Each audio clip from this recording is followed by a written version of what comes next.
জাতীয়তাবাদী শ্রমিক দল কর্তৃক আয়োজিত এই ভোলার প্রতিবাদ মিটিংয়ে বিক্ষোভের মাননীয় সভাপতি, উপস্থিত বিএনপি নেতৃবৃন্দ এবং শ্রমিক দলের নেতৃবৃন্দ, আসসালামু আলাইকুম। আপনারা জানেন আজকে এই প্রতিবাদ কেমন ভোলায় নয়, সমস্ত বাংলাদেশে তাদের এই কর্মকাণ্ডের প্রতিবাদ হচ্ছে। আমরা এর প্রতিবাদ জানাচ্ছি। একটা জিনিস আপনারা মনে রাখবেন, আপনারা অনেকেই শরিক হচ্ছেন, দাবি করছেন আন্দোলনের, স্বৈরাচার পতনের আন্দোলনে আপনারা অনেকেই শরিক হয়েছেন, দাবি করছেন, ভালো কথা। একটা কথা মনে রাখবেন, বাংলাদেশের সবচেয়ে বড় দল হচ্ছে বিএনপি। তাই এই বিএনপির দায়িত্ব অনেক অনেক অনেক বেশি আপনাদের তুলনায়। আপনারা নিজেদেরকে কি মনে করেন? পায়ে পাড়া দিয়ে ঝগড়া করবেন, কিন্তু আমরা সেটা হতে দেব না।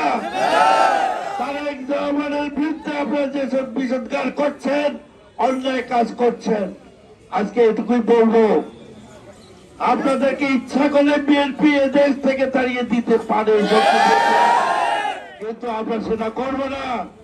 আমরা দায়িত্বশীল একটি দল, আমরা দেশের জাতীয়তাবাদী দল। গত 16 বছর আন্দোলন করেছেন, এই ভোলায় আন্দোলন হয়েছে, আপনারা আন্দোলন করেন নাই? এই আন্দোলনে কারা ছিল? বিএনপি ছিল, শ্রমিক দল ছিল, ছাত্র দল ছিল, স্বেচ্ছাসেবক দল ছিল, কৃষক দল ছিল, আমরা সকলেই ছিলাম, যুব দলও ছিল, অবশ্যই ছিল। কিন্তু কোথায় ছিল সেই জাতীয় পার্টি? বলেন, জাতীয় পার্টিকে দেখেছেন কেউ? ইসলামী দলগুলি, ইসলামী দলের কথা বলতে গেলে একটা কথা বলি, আজকে যে ভাত পাকা দল, তারা আওয়ামী লীগের সহযোগিতা নিয়ে ভোলায় মিছিল করে নাই, পুলিশ তাদেরকে কিছু বলে নাই, কিন্তু আপনারা দেখেছেন। কিন্তু বিএনপি মিছিল করলেই তার উপর রাখতো, বিএনপি দাঁড়ালেই তার উপর রাখতো, কিন্তু হাত পাকা দলকে কিছুই করে নাই। বরিশালে কি একটু কি হয়েছে, আর তারা ভালো লাগে না, আর আওয়ামী লীগকে তারা ভালো লাগে না। কর্মচারী নির্বাচনে কে কি কানে কি করছে, এখন আর আওয়ামী লীগ ভালো না, এখন আবার এদিকে আসছে। সুতরাং আমরা আপনাদেরকে চিনি, আপনারা বেশি বাড়াবাড়ি করবেন না, শিষ্টাচার বজায় রাখুন। রাজনীতি দল করেন, রাজনীতি আমরা করি, কিন্তু শিষ্টাচারের একটা মাত্রা আপনাদের অবশ্যই রাখতে হবে, নাইলে আমরা শিখাই দিব শিষ্টাচার কাকে বলে।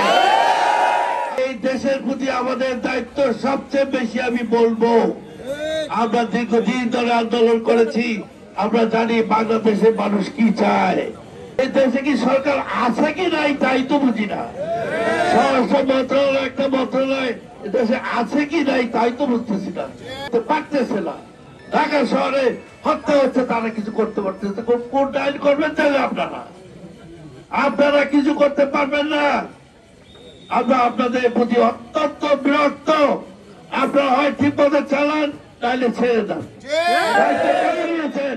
দায়িত্ব যখন দিয়েছেন, দায়িত্ব আপনাদেরকে পালন করতেই হবে।